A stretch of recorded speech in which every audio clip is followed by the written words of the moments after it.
Engendrar es crear. Arte es el entierro que el Greco plasma en un enorme lienzo. Lo divino y lo humano. El alma y el cuerpo. El entierro del Señor de Orgaz. Un cuadro que comienza y acaba en un pleito que le ha dado fama universal. ¿Por qué el Greco es todavía hoy un pintor lleno de luces y sombras?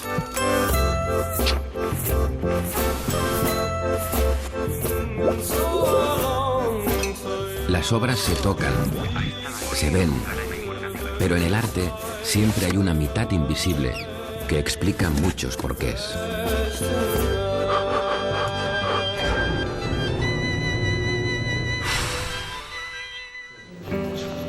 En su vacía exposición, el entierro del Señor de Orgaz es frío, pero me acerco y me impresiona.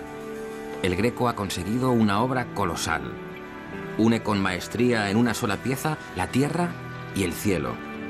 Disfruto de esos rostros, de los detalles y del milagro. Según la leyenda, todo acontece en Toledo, cuando dos santos bajan del cielo para sepultar a un noble bienhechor castellano. Artísticamente, el entierro del conde de Orgaz, pintado por el Greco, es posiblemente la obra maestra del pintor, y tal es así que fue reconocido como obra insigne y de lo más ilustre que hay en Toledo por los propios contemporáneos. Pronto, la corte y la gente de toda España admiran el cuadro. Yo también. Los trazos del Greco son poderosos y casi reales. Pinta un friso que retrata a sus contemporáneos, una galería de ilustres toledanos a tamaño real. Quiero conocer mejor al Greco. Estoy en la iglesia de Santo Domingo, donde se dice que estuvo enterrado. ¿Hay una tumba? Sí, claro. La del Greco. Sabemos que muere en Toledo en 1614, que había nacido en la isla de Creta y que va a Italia, donde se forma como pintor occidental, y que después viene a España a desarrollar toda su carrera. Necesito respuestas. Voy al encuentro de un especialista. El Greco, cuando viene a España, él intenta hacer lo que llamaríamos hacer las Américas. Intenta hacer una nueva carrera desde un punto de vista económico, convirtiéndose fundamentalmente en un pintor al servicio del gran monarca de la época, que es Felipe II. En el Escorial empiezo a entender las pretensiones del pintor cretense. El rey Felipe II ha instalado la corte en Madrid y comienza a construir el monasterio. Como los grandes pintores venecianos, el Greco busca la protección del rey, que invita a artistas a decorar el Escorial. Y Toledo está llena de belleza. El historiador Fernando Martínez Gil conoce bien la ciudad del Greco. Aquí el pintor consigue vivir bien de la pintura, pero con el tiempo gana fama de lunático. El Greco es un pintor manierista, ¿no? Como había tantos otros, y esas extravagancias se pueden explicar muy bien dentro de ese movimiento. Pero pasó el tiempo y se vio en el Greco pues, a un personaje un poco alucinado, se le llegó a tildar de loco, hasta que nuevamente es recuperado a finales del siglo XIX y sobre todo a comienzos del siglo XX. Desde 2001, la tumba del Señor de Orgaz está a la vista. Don Gonzalo Ruiz de Toledo muere en 1323. Es un político muy influyente en la corte. También es alma piadosa y mecenas. Él amplía y reforma la iglesia de Santo Tomé en Toledo, hoy tan concurrida por la exhibición del cuadro del Greco sobre su entierro. El actual párroco de Santo Tomé, don Gerardo Ortega, me comenta cómo con esa fortuna su antecesor encarga el cuadro del entierro del Señor de Orgaz. Han pasado más de 250 años y había que pintarlo. Y don Andrés, el párroco, encarga el cuadro al mejor pintor que entonces había aquí en Toledo, que era Doménicos Theotokopoulos, llamado popularmente el Greco. El párroco me ayuda a descubrir el entierro del Señor de Orgaz. Se entra en él a través de un enigmático niño. Es el hijo del Greco, a quien aquí reconoce públicamente. La madre del niño murió en el parto sin estar ellos casados. Me conmuevo. Me acerco un poco más. Un pañuelo en su bolsillo.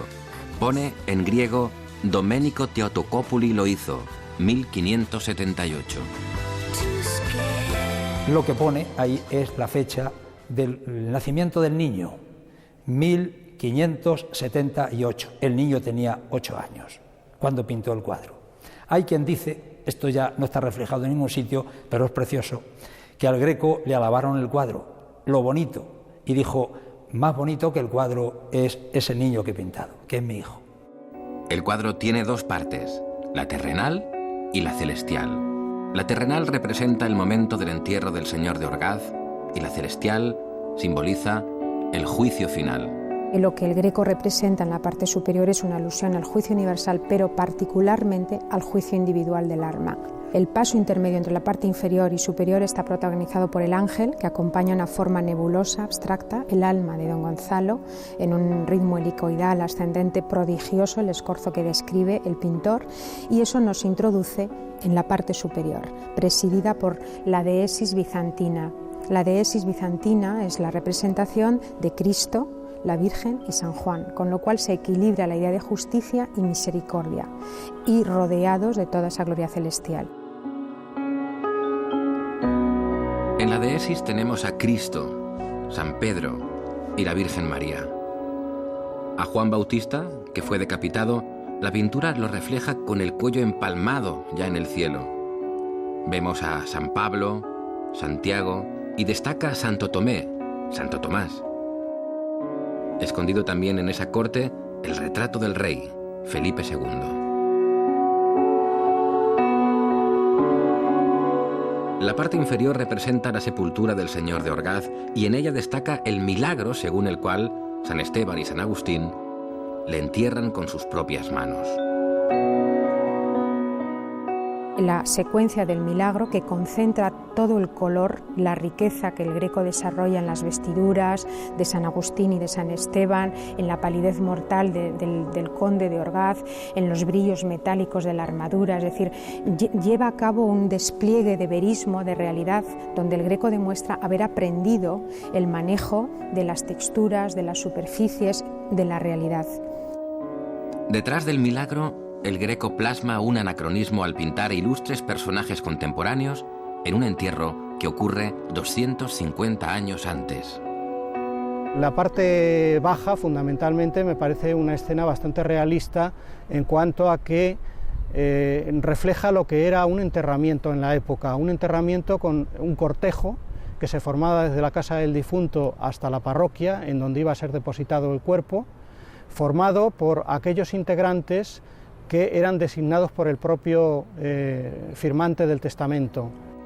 En esa galería de hombres ilustres figura en una posición discreta el autorretrato del propio Greco. Cierra el cuadro la imagen del párroco de Santo Tomé que insta el pleito contra el ayuntamiento de Orgaz. El entierro del señor de Orgaz, la obra maestra del Greco, nunca ha salido de la iglesia de Santo Tomé. Durante la Guerra Civil Española se teme que una explosión pueda dañar el lienzo, pero sus dimensiones impiden trasladarlo. Lo protegen en el suelo de la misma iglesia con alfombras, colchones y sacos terreros. Así es como esta magna obra permanece en el mismo espacio para la que el Greco la concibe originalmente. En 1975, expertos como estos del entonces Instituto de Conservación y Restauración de Obras de Arte lo restauran y recolocan en su posición actual. Hasta aquel tiempo está en una capilla del fondo de la iglesia, pero durante las misas hay que suspender las visitas. La nueva ubicación permite que los visitantes puedan contemplar la pintura sin interrupción, aunque tiene sus inconvenientes. La afluencia masiva de público produce, aparte de las obvias cuestiones de seguridad para la salvaguarda de las obras, también condensaciones de aumento de humedad por la respiración humana, es decir, debe ser controlado para evitar que se introduzcan factores que degraden las obras. Las visitas al cuadro del entierro del noble medieval toledano crecen con los años. Observo cómo muchos se dejan llevar por las emociones. Se sienten transportados por la magia del Greco. No es un cuadro cualquiera, es enorme, colorido y singular. Es la obra más importante de Domenico Teotocópuli. Pero al Greco se le estima dentro de ciertos límites. Se le considera un artista problemático, no gusta a todos. Es un artista difícil. Yo creo que es un artista que puede admirar, puede asombrar, pero gustar no creo que haya una 100% de espectadores que el Greco les guste, porque los colores son a cierto punto ingratos, raros, no responden a las gamas a las cuales estamos acostumbrados. El Greco es un artista de una enorme calidad, de una enorme originalidad. Se adelantó 400 años al impresionismo y era capaz de, con un golpe de pincel seguro, representar una cara, una lágrima, un ojo, un labio. Esa grandeza le tienen solo los genios. El Greco es uno de los grandes referentes de la pintura española y El entierro del señor de Orgaz, la obra señera de Toledo. Desde el siglo XIX, fundamentalmente, Toledo se le ha identificado, entre otras cosas, porque su patrimonio simbólico es muy rico, pero se le ha identificado sobre todo con la imagen del Greco y de los cuadros del Greco. Y entre ellos, sin duda, el señor de Orgaz es el más conocido y el que mejor capta la época del Toledo imperial, del Toledo renacentista, que muchos visitantes tratan de recuperar cuando vienen a la ciudad.